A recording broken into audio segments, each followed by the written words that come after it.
После 10 утра Открывашка. Интересно будет не только детям. Послесловие с Азаматом Саитовым. Добрый день! В прямом эфире уфимской радиостанции «Эхо Москвы». Авторская программа «Послесловие». Я, Азамат Саитов. За звукорежиссерским пультом Никита Полянин. Напоминаю для наших подписчиков в социальных сетях, что радиоэфир также транслируется в прямом доступе в Фейсбуке, Ютубе. Итак, мы начинаем. На прошедшей неделе, после небольшой паузы со дня завершения президентской кампании, в стране вновь оживилась партийная жизнь. И «Единая Россия», и КПРФ с своим пленумом в подмосковных Снегирях все начали заявлять о своих амбициях на предстоящих региональных и местных выборах, назначенных, как известно, на эту осень. Вот и башкортостанское отделение единороссов в минувшую субботу объявило о начале подбора кандидатов в депутаты нового состава республиканского парламента.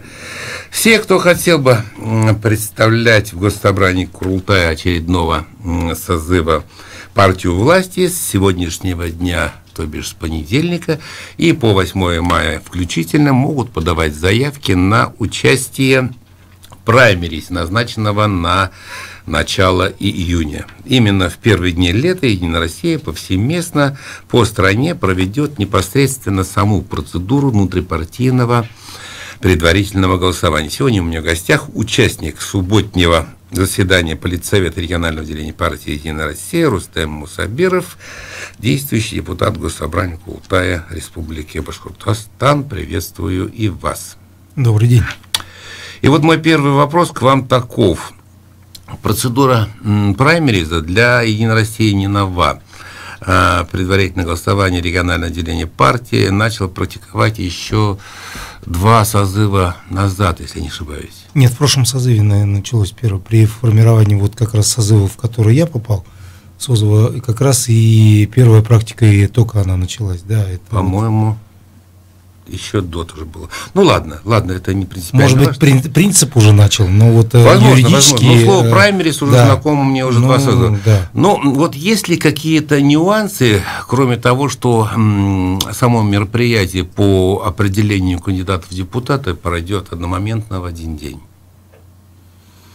Вот у нынешнего. Вы знаете, вот те нововведения, которые были озвучены и которые сейчас будут уже внедряться, они новые, потому что в прошлом созыве, когда мы избирались и когда проходили процедуру праймерис, каждый из нас, он участвовал в нескольких праймерис, то есть как бы там было на выбор города, районы, и ты мог участвовать как кандидат, и уже смотрели, сколько ты голосов набираешь по совокупности проведенных мероприятий. Их было несколько. А здесь чуть-чуть по-другому система выстроена.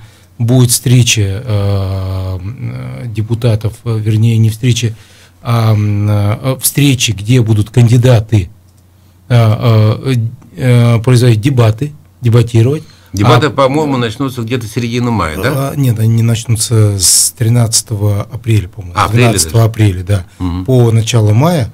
А потом уже будет уже голосование. Вот это тоже новое, понимаете? То есть будут сначала дебаты, а потом на основании этих дебатов будут уже люди голосовать за того или иного кандидата. Это мы вот говорим все эти мероприятия, это из казны партии? Ну, знаете, это не то, что... Нет, это не то, что... Нет, это абсолютно из казны партии, это за счет партии все эти мероприятия. Партия арендует помещение, оно и оплачивает, если есть наружная какая-то атрибутика и так далее будет выставлено. Все это внутрипартийное мероприятие абсолютно. Другие партии, они тоже могут проводить, и я думаю, что они тоже начнут проводить такие мероприятия, поэтому... Это все. Но площадки, естественно, разные. И у вас, площадки разные. Площадки разные. Но я думаю, что условия тоже одинаковые. То есть, кто как будет проводить, это второй вопрос. Вот целесообразность этих праймерис вот меня и раньше, скажем так, вот настораживала. Ну, не настораживала, а, скажу, признаюсь, народ ведь подустанет предварительное голосование, опять же, голосование, дебаты, потом в сентябре все это, так сказать, карусель по новой. Не скажется это на активности? Ну, вы знаете, все-таки, если люди выбирают депутатом человека, который должен их представлять интересы, я думаю, что здесь чем больше будет площадок, где они могут увидеть этого кандидата и услышать хотя бы, понять этого человека, это, я думаю, что намного лучше будет, чем когда в день голосования, допустим, 9 сентября они придут и узнают, что, оказывается, есть вот такой список кандидатов, а многие не знают этих кандидатов. Ни разу не слышали их, ни разу не было информации об этом кандидате. Хотя каждый кандидат еще до того, как быть выбранным, то есть до 9 сентября, проведет ряд встреч со своими избирателями. Но вот я думаю, что это мероприятие абсолютно не лишнее. Понятно. Небольшая ремарка, я, наверное, ее все-таки должен озвучить. Сам я, признаюсь, не испытываю особой симпатии к Единой России, как, впрочем, и КПРФ, к ЛДПР, к Справедливой России. Впрочем, дело в том, что я просто беспартийный был и остаюсь. Хотя даже сам Зюганов как-то однажды мне предложил лично вручить партбилет от КПРФ. Но поэтому я, как человек беспартийный, буду задавать вопросы как бы со стороны. Абсолютно правильно. Хорошо, глядите, я возвращаю вас к минувшей субботе, к вашему... Смотрите, Азамат, дополняя я думаю, что здесь не сколько должен быть готов избиратель к этим мероприятиям, сколько должен быть кандидат готов. И мы, благодаря этим площадкам, в принципе, наверное, кандидата-то и выбираем. Но человек должен, который участвует в дебатах, прошлые дебаты, там, в местные органы самоуправления, там, городской округ Уфа, а потом, в Госдуму первая практика началась. И, знаете, очень интересно, когда со стороны наблюдаешь, все говорят, я хочу, но когда представляют тебе слово, за какой-то короткий период времени изложить суть того, что ты хочешь и зачем ты идешь, не все могут внятно сказать, зачем он идет и что он, самое главное, может предложить. Это очень важно, может быть, где-то и предварительный такой отсев, где человек сам, может, и поймет, а он готов идти или нет. В этом смысле один из немаловажных моментов, потому что я помню, первые мои праймерс, которые я проходил, я это не скрываю, много от жизни, вернее, что не приближено к жизни, я тогда нес, извиняюсь за выражение, потом по преломлению времени реального я уже понимаю, что как я был далек, понимаете, от того, что мне предстояло решать и встретиться, будучи депутатом. На эти темы мы, конечно, сегодня, наверное, пообщаемся вдоволь. Вы хотите сказать, что праймерис — это своеобразный, такой практический ликбез для будущего политика? Я думаю, что, во-первых, и ликбез, во-вторых, политик уже, или тот, кто хочет стать политиком, для себя определиться, он хочет им стать или нет. Хорошо. Я возвращаю вас в минувшую субботу на ваше заседание политсовета, регионального политсовета. И там, выступая, или не выступая, комментируя, секретарь отделения России Константин Толкачев дословно сказал так: для других политических сил задача простая – постараться выиграть выборы или, во всяком случае, войти в состав Государственного собрания. Для нашей партии задача куда более сложная. Мы должны подтвердить тот мандат доверия, который наша партия имеет. И в связи с этим вопрос к вам. А насколько, по вашему мнению, высоко это доверие сегодня? Не вчера, не 5 лет назад, когда переизбирался нынешний состав башкирского парламента, а именно сегодня? Я хочу сказать, что ситуация-то непростая. Ни в экономике, ни во внутренней экономике, ни на внешней политике, понимаете? И поэтому нельзя ситуацию оценивать 5-летней давности, что сейчас так же все хорошо, как 5 лет назад, 10 лет назад. Поэтому нужно быть готовым именно в этот момент. Сейчас отвечать на те вызовы, которые встают. Это все слова, тем не менее, степень доверия сегодня, вот вы как оцениваете? Вы проводите какой-то внутрипартийный мониторинг или как-то анализируете почту, звонки, сообщения, знаете, в социальных сетях? У меня, я, во-первых, откуда я получаю информацию? Во-первых, от встреч с избирателями. Это самое, знаете, такой лакмус, когда избиратель тебе говорит, он тебе верит или не верит. Он готов на тебя положиться или не готов положиться, ты сможешь решить его вопросы, либо не сможешь решить. Вот это это вот первый как бы источник информации, который получаешь ты как депутат. Второй источник, что на практике? Второй, я могу сказать, что, знаете, очень много критика есть, абсолютно критика есть, и критика, она здравая. Критика партии? Критика депутата? Нет, критика, вы знаете, вот с тем избирателем, который у меня, как бы в моих округах, там нет такого четкого подразделения на партийную принадлежность. Там есть четко, вот меня это устраивает, меня это не устраивает. Меня устраивает работа власти местной, там, либо республиканской, либо государственной власти, либо федеральной власти. Там вот такие критерии. И что народ говорит о республиканской власти? Вы знаете, люди-то, они мыслят и с проблемами, они с локальными проблемами, они с конкретными проблемами приходят.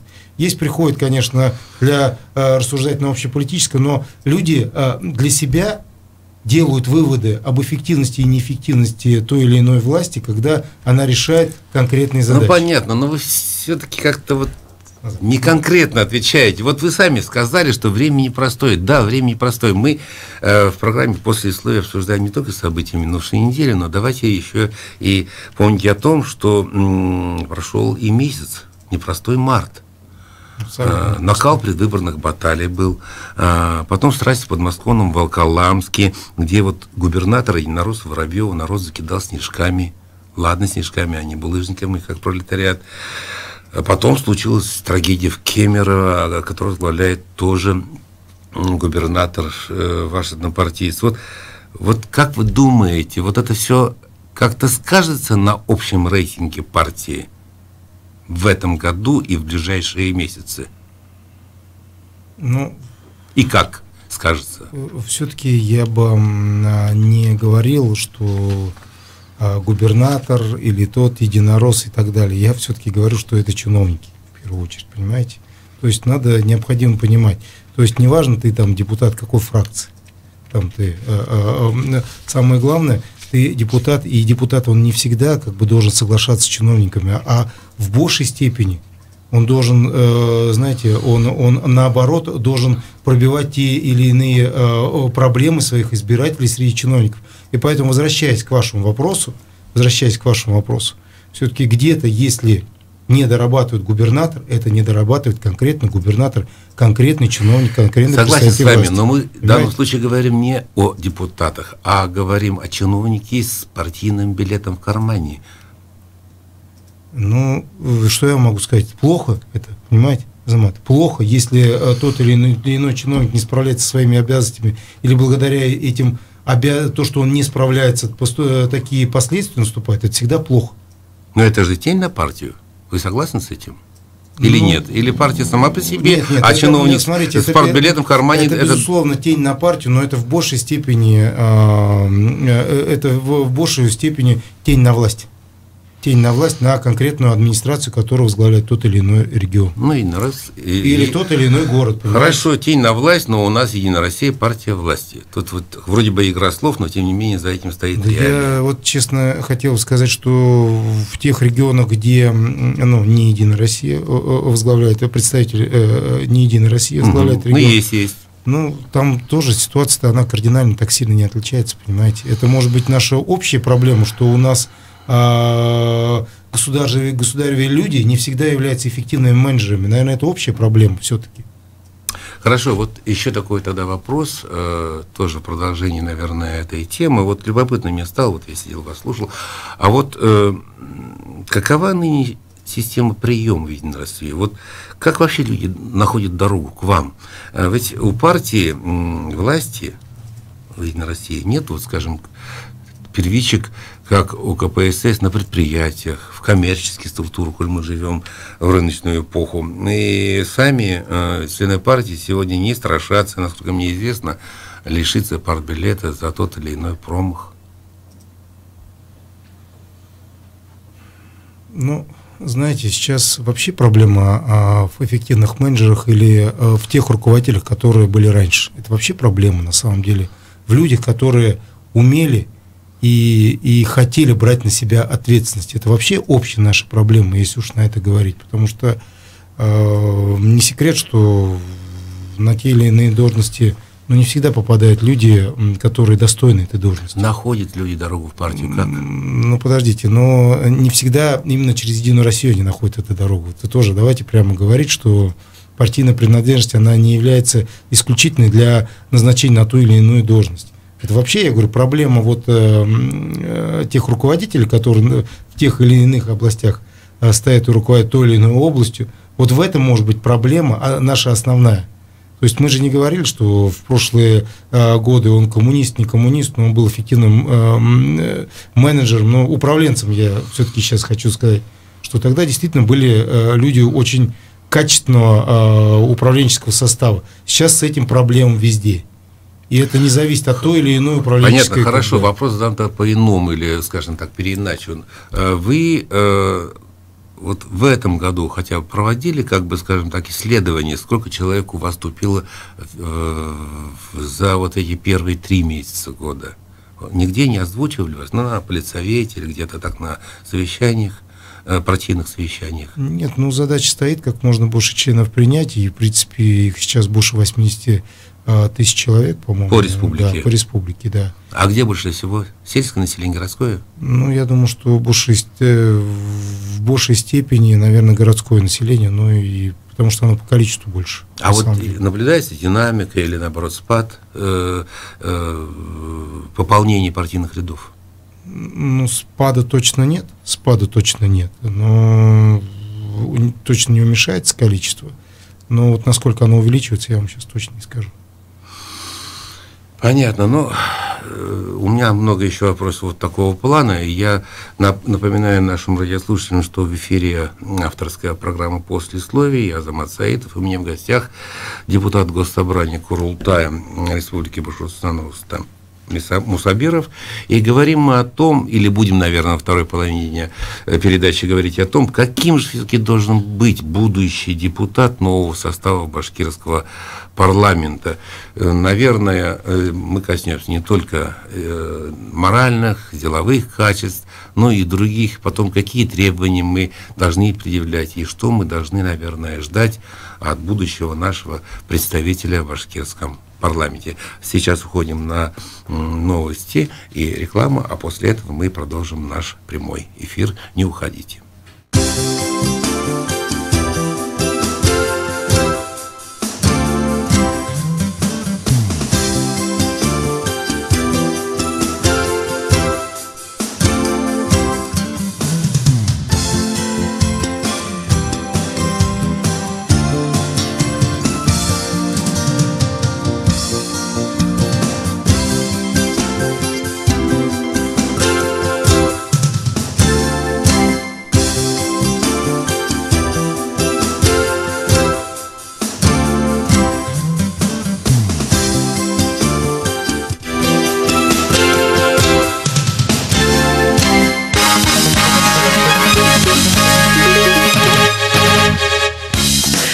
В Москве 13 часов 30 минут. На Эхе новости. Москву проинформировали нотой о том, что Юлия Скрипаль пошла на поправку. Об этом сообщил глава МИДа Сергей Лавров. По его словам, вызывает возмущение тот факт, что британская сторона отказывается предоставить доступ к пострадавшей от отравления. При этом глава МИДа выразил уверенность, что бывший полковник ГРУ Сергей Скрипаль пойдет на поправку, как и его дочь. Напомню, Лондон обвиняет российские власти в причастности к отравлению. Москва это категорически отрицает.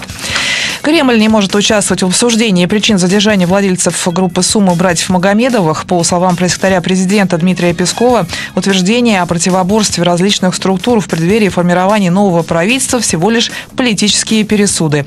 Напомню, Следственный комитет подозревает братьев Магомедовых в крупных хищениях, мошенничестве и организации преступного сообщества. В Бурятии провалился эксперимент Почты России по доставке почты беспилотником. В ходе тестового запуска аппарат быстро набрал высоту, но затем врезался в ближайший дом. Дрон должен был доставить посылку из Улан-Удэ в одно из сел, расположенных в 15 километрах от столицы Бурятии. К счастью, никто не пострадал. Посылка оказалась цела, однако дрон не подлежит восстановлению. Как утверждает московский комсомолец, аппарат обошелся Почте России в более чем 1 миллион рублей. Яхта Сталина станет плавучим музейным центром. Речь идет о теплоходе «Максим Горький», который покупает у московского речного пароходства в ГУП канала имени Москвы. Сумма сделки составила 20 миллионов рублей. Теплоход строили по указанию Сталина. Первые лица страны отдыхали на судне в 40-е и 50-е годы. Позже его стали использовать для перевозки обычных граждан.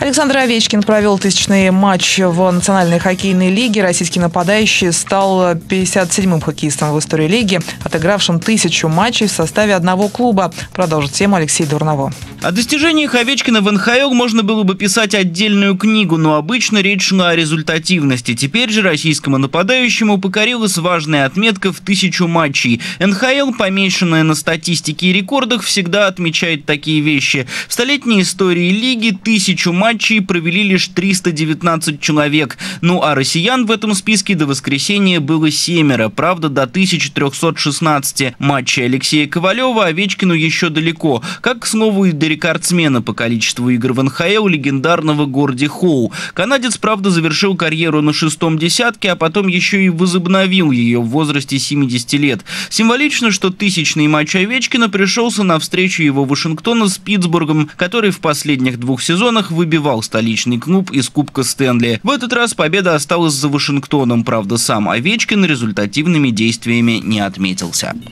В этом сезоне Овечкин стал рекордсменом Вашингтона по числу матчей за этот клуб. И о погоде в Москве. Сейчас плюс 4 градуса, давление 738 миллиметров ртутного столба, относительная влажность воздуха 72%. Марина Старостина, служба информации, Эхо Москвы. Реклама. Афиша исторического парка «Россия. Моя история». Исторический парк «Россия. Моя история» – это масштабный мультимедийный комплекс, в экспозициях которого представлена вся история России от конца первого тысячелетия до современных дней. Более чем тысячелетняя история страны дается здесь панорамно при помощи современных технологий. Это настоящий живой учебник истории России, полюбившийся школьникам и студентам за свою наглядность и увлекательность. Материалы экспозиции рекомендованы Министерством образования и науки Российской Федерации и расположены на площади более 7000 квадратных метров. Уточнить любую интересующую информацию можно по телефонам 287 29 53 и 286 6066. Телефон рекламной службы «Эхо Москвы» в Уфе 216 35 99. Будет реклама, будет и эхо. На то мы и партнеры. Послесловие с Азаматом Саитовым. Мы продолжаем работу в прямом эфире. Это авторская программа «Послесловие». Я Азамат Саитов. И у меня в гостях депутат Госсобрания Курултая Республики Башкортостан Рустем Мусабиров. И говорим о том, вернее, будем во второй половине передачи говорить о том, каким же должен быть будущий депутат нового состава башкирского парламента, тем более, что на минувшей неделе Политсовет Башкортостанского регионального отделения партии «Единая Россия» объявил о старте подготовки к праймерис. Начиная с сегодняшнего дня, со 2 апреля, каждый желающий может подавать заявление о желании быть участником праймерис. Ну, а потом, если все это у него сложится, то у него, возможно, его внесут в списки кандидатов, и там дальше уже выйдет он на выборную финишную прямую. Вот у меня вопрос такой теперь уже. Вот среди моих знакомых нет того, кто признался, извините, я буду говорить откровенно, что «Единая Россия» – моя любимая партия. Есть люди, которые говорят, что я, например, буду голосовать за ЛДПР, я буду голосовать за КПРФ. Ну, понятно, что это люди, которые, без членских билетов, но у них есть какая-то внутренняя мотивация, внутренняя убежденность. Но, тем не менее, у нас Единая Россия на выборах всех уровней получает большинство. Вот чем можно объяснить вот этот нонсенс? То, что никто не говорит, что Единая Россия моя любимая партия, но, тем не менее, партия получает большинство.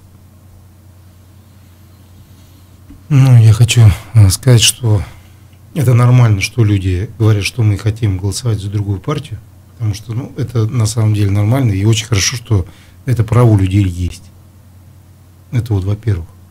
Во-вторых, я думаю, что почему в настоящий момент у Единой России большинство, в моем понимании единственная внятная повестка, подкрепленная конкретными мероприятиями, пока у Единой России.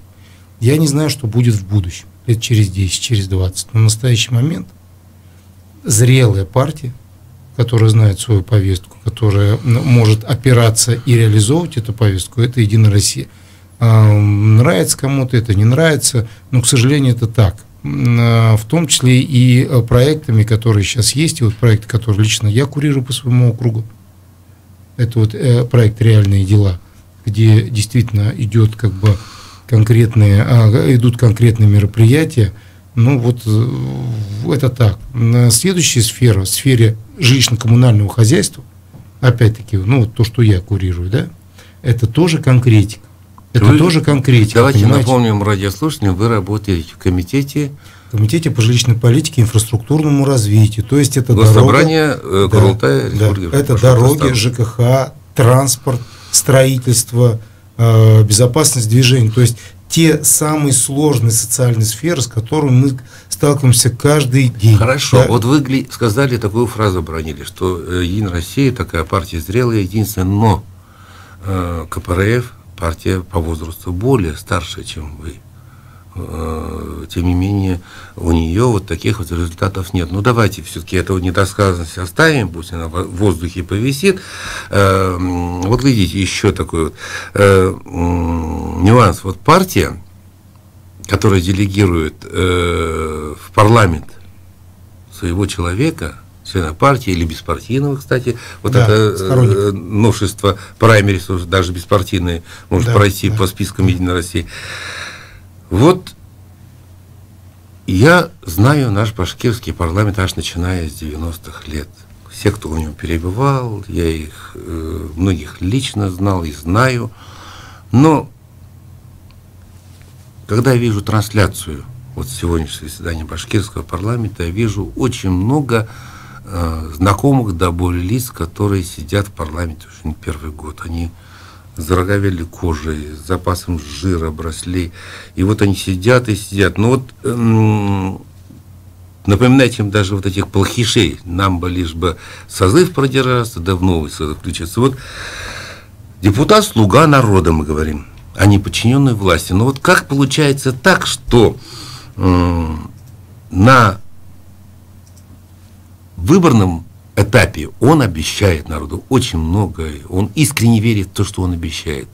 Но как только он получает мандат и становится депутатом, он превращается в какой-то винтик большой машины. Почему такое происходит?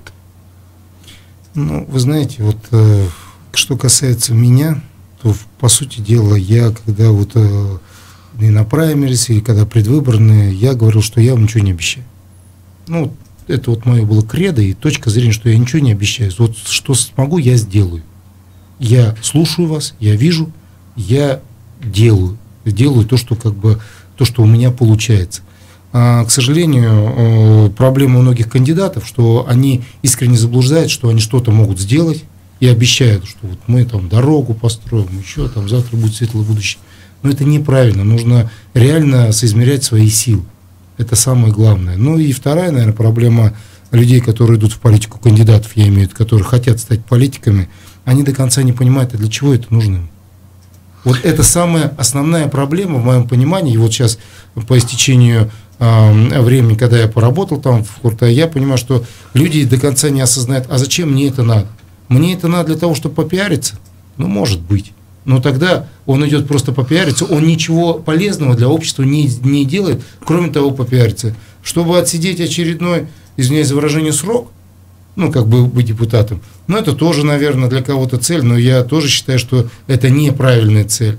Понимаете, вот и вы спрашиваете, каким должен быть республиканский парламент. Я вижу, появляется, и не только с партии «Единая Россия», появляется с других партий нормально, совершенно нормальные взрослые депутаты, не кандидаты, а уже депутаты, которые хотят что-то менять. Причем менять не просто точно, а пластами. Вот такие, я думаю, что люди нужны в депутатах. И я бы вот лично, как избиратель, голосовал бы в первую очередь за этого человека. Не за того человека, который приходит и говорит, я вот это сделал, я вот это сделал, а посмотрел бы его моральные качества. Вообще этот человек до этого, он за свои слова, как бы, вот он нес ответственность, он как бы говорил, что я вот до того, как стать депутатом. Вот в этом у нас основная проблема, потому что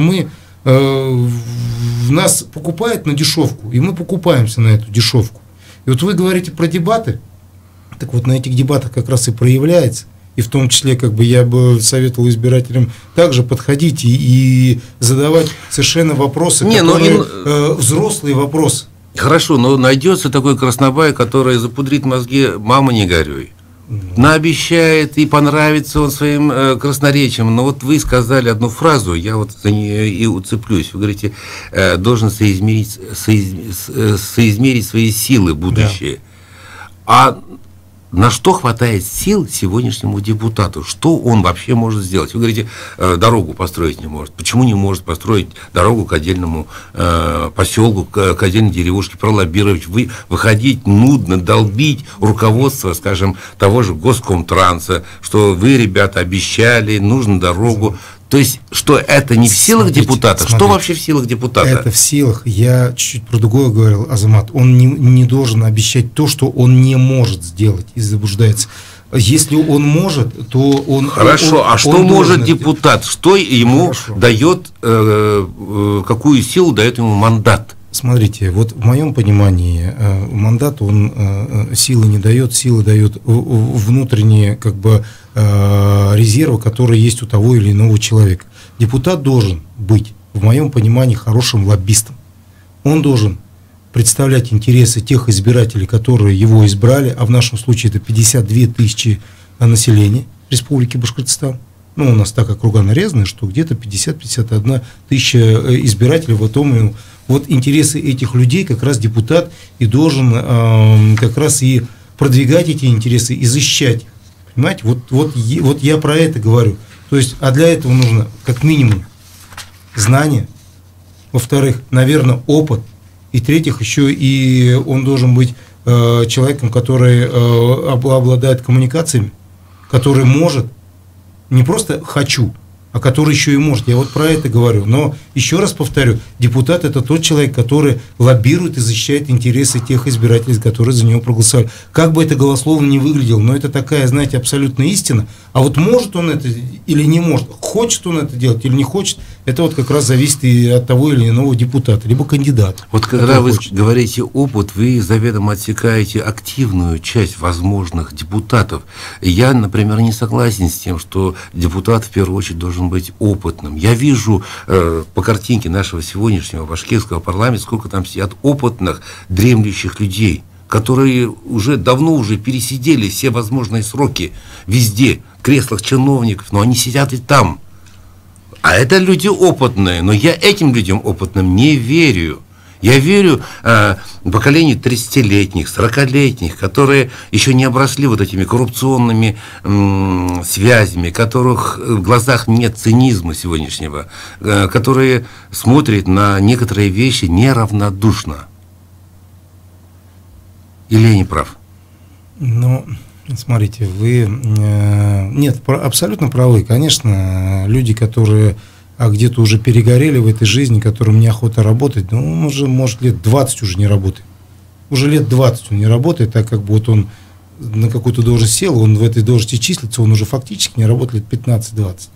разговор не про это. Вот все-таки... И ведь определенный процент таких людей мы увидим и в новом парламенте. Вот что обидно. Хорошая связка получается молодости и опыта, понимаете? Когда хорошо молодость, но молодость не всегда это вот абсолютная молодость, это всегда хорошо. И опыт, к сожалению, не всегда хорошо. Но здесь мы с вами абсолютной истины не найдем. А вот, вот эта связочка, которая получается, где молодые активные депутаты, в том числе и опытный депутат. Вот здесь, я думаю, что хорошая связка, она получится.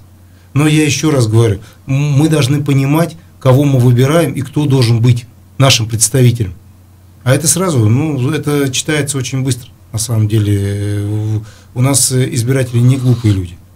Хорошо, но все-таки давайте, вот вы сказали, что какое количество конкретного населения численность стоит за каждым депутатом по округам, 50 тысяч. Да.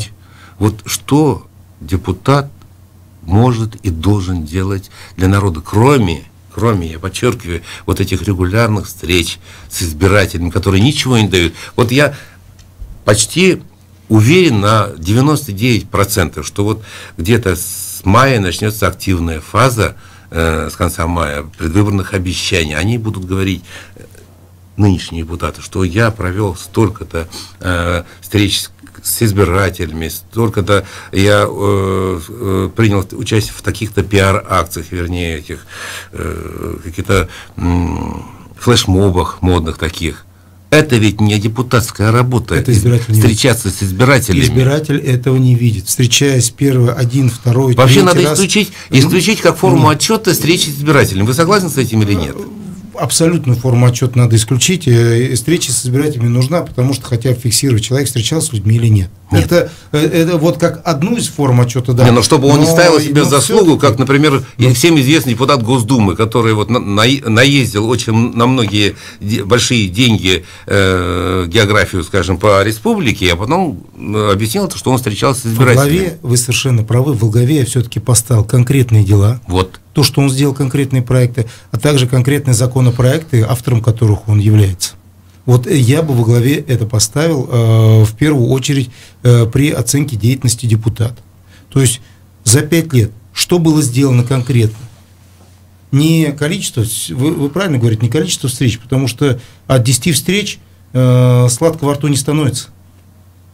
И на хлебе масло не появляется. А конкретные мероприятия, допустим, о себе я могу сказать, что 13 лет строилась больница в одном из районов, который я представляю. 3 совещания вынужден был провести в Минздраве. Слава богу, сдали в прошлом году. Спортивный комплекс строили 7 лет. Тоже как бы вместе с администрацией города, но здесь уже тоже. И вот таких примеров очень много, тоже навалились и постепенно решали. То есть, и когда я буду уже встречаться с избирателями, я буду говорить не о количестве встреч, а о тех мероприятиях, которые мне удалось сделать, о тех проектах, которые удалось реализовать, и о которых не удалось реализовать. Вот, допустим, мне удалось продвинуть ту же самую дорогу, потому что нужно соединить 2 района, а на все мои запросы мне сказали, что это стоит сотни миллионов рублей, а денег этих в бюджете нет. Вот сейчас очередная моя задача все-таки изыскивать деньги в бюджете и построить эту дорогу. Я хотел бы специально оговориться для радиослушателей, почему у меня в гостях Рустам Мусабиров. Не потому, что он представляет политсовет Башкортостанской регионального отделения «Единой России». Просто дело в том, что Мусабиров депутат нового поколения. У меня лично к нему претензий абсолютно никаких нет. Дело в том, что он один из немногих депутатов, с которым, в принципе, мне бы хотелось пообщаться. 80%, извините, ваших депутатов, они мне не интересны как люди, как депутаты. Может, я просто вижу, что они отсиживают свое в этом парламенте. Я знаю вашу конкретную работу, что вы делаете. Давайте мы оставим это на ваши предвыборные отчеты при встрече. Вот глядите, вот мы коснулись такого момента, отчет действующих вот сегодня депутатов, которые наверняка уже мечтают о новом сроке, чтобы они отчеты свои публиковали в районных газетах, в местных газетах. И не о встрече с избирателями, а чтобы они в печатном издании говорили, сколько он конкретно сделал, сколько он, какое финансирование привлек именно в тот или иной поселок, или в ту или иную деревушку, или маленький город. То есть, чтобы абсолютно по делам, а может ли партия, наше региональное отделение партии, вот принять вот такой пункт, который обязывал бы сегодняшних депутатов, ребята, если вы хотите идти на новый срок, мы вам настоятельно, даже директивно говорим, что форма отчета должна быть такая. Это же партийная дисциплина или нет? Совершенно, абсолютно правильная инициатива. Я вот и хотел бы, чтобы вот такие формы отчетности, они были у каждого депутата, чтобы он мог публично отчитаться за свою работу перед своими избирателями. То есть, вот как раз мы и подходим к тем значимым моментам, когда не процесс сам, а результат является как бы определяющим в оценке деятельности того или иного депутата, в том числе и чиновника, понимаете? Это как бы вот новое для нас, когда мы уже можем судить о человеке по его делам, а не по словам, красивым или некрасивым, сказанным их на бесчисленных мероприятиях. И вот здесь еще один такой лукавый момент. Вы говорите, что количество законопроектов, которые, скажем, эффективных законопроектов, которые дело в том, что реально помогают. Не все же знают, что, в принципе, к тому или иному хорошему законопроекту может, скажем, присоединиться любой. Я принимал участие в обсуждении его в комитете, я, значит, тоже имею отношение к этому законопроекту.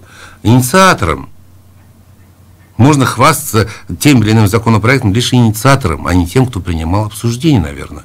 Нет? Ну, мы скажем так, автором закона. Да. Автором. Да, автором. Да, автором. Да. Хорошо. Вот еще один такой момент, немаловажный. Я обязан просто его поднять. Вот у меня недавно был разговор с одним общественником. Он достаточно хорошо так себя вот проявил в последнее время. И ему одна не раскрученная еще партийная структура предложила место в тройке, партийной тройке в будущих выборах. И сразу озвучила прайс, цену. 1,5 миллиона тебя, брат, надо, и ты у нас в тройке партийной. Но не секрет, мы уже не первый год живем, не первый год об этом говорим, что есть у нас в республике система продажи возможных депутатских мандатов. Мы наслышаны об этих скандалах, которые начались в республиканской власти среди людей, которые определяют внутреннюю политику. Там им назвались суммы 5 миллионов, если это башкирский парламент, 10 миллионов более, если это Госдума. Что можно с этим сделать? Ну, народ все равно об этом говорит. Кандидаты будущие, возможно, уже, как бы, скажем так, примеряют толщину своего кошелька, смогу ли я потянуть этот прайс или не смогу. Ведь есть такое? Ну, знаете, я единственное могу сказать, что от себя лично, что то, что сейчас готовится, как бы предвыборная вся программа, она формируется на внутренние деньги партии. Это раз.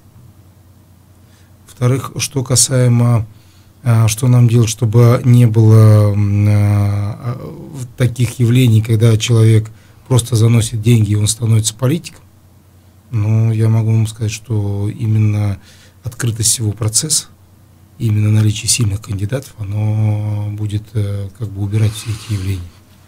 Но ведь кандидат, насколько бы он ни был силен, если он откажет занести кому-то установленную сумму, он не попадет в число кандидатов, список которых утверждает наверху. Это есть? Азамат, я вот не стал так категорично говорить, но я и не буду говорить, что у нас идеальное общество. Оно далеко не идеально. И, наверное, те или иные факты есть во всех этих. Я не предполагаю, я говорю, я даже знаю фамилии людей.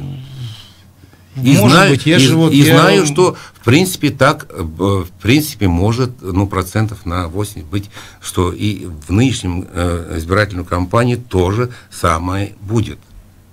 Опять будут составлять списки тех, кто, в принципе, кому разрешено, кому позволено, а возможно, кто еще и доплатил.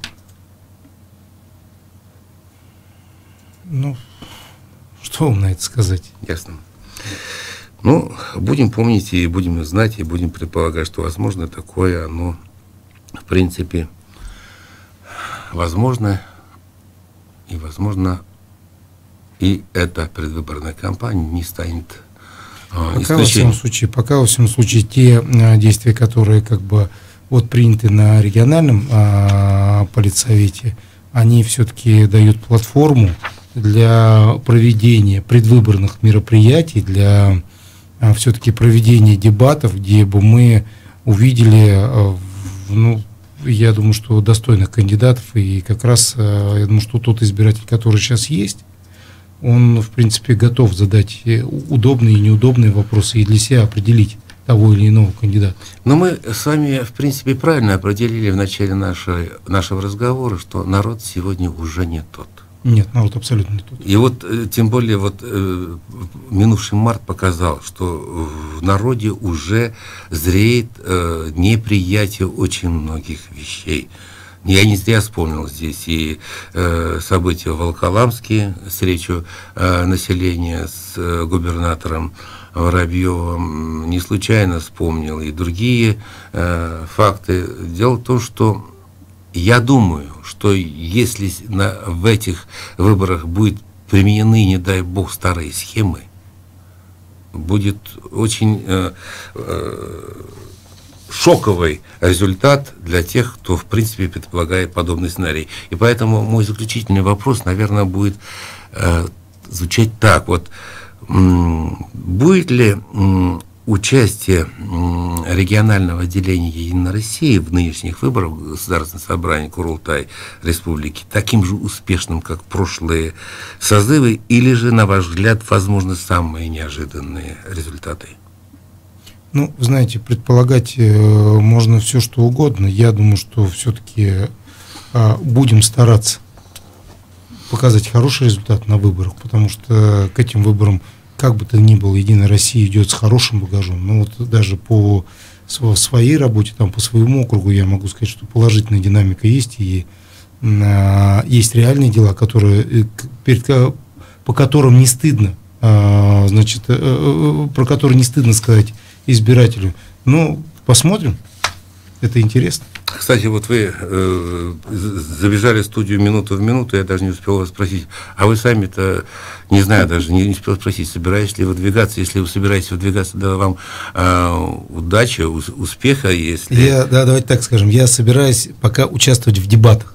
Как избиратель выберет меня, то есть в начале июня, это уже зависит не от меня. Понятно. Спасибо вам большое, что вы, тем не менее, несмотря на пробки, успели к нам в студию к началу прямого эфира. Я еще раз напоминаю, что это была авторская программа «Послесловие». Я Азамат Саитов. У меня был в гостях депутат Государственного собрания Республики Башкортостан Рустем Мусабиров. И говорили мы о том, каким же должен быть будущий депутат нового состава башкирского парламента. На этом мы завершаем наш эфир. Всего вам доброго, всех благ. До свидания. Никакого секрета. Мы говорим все.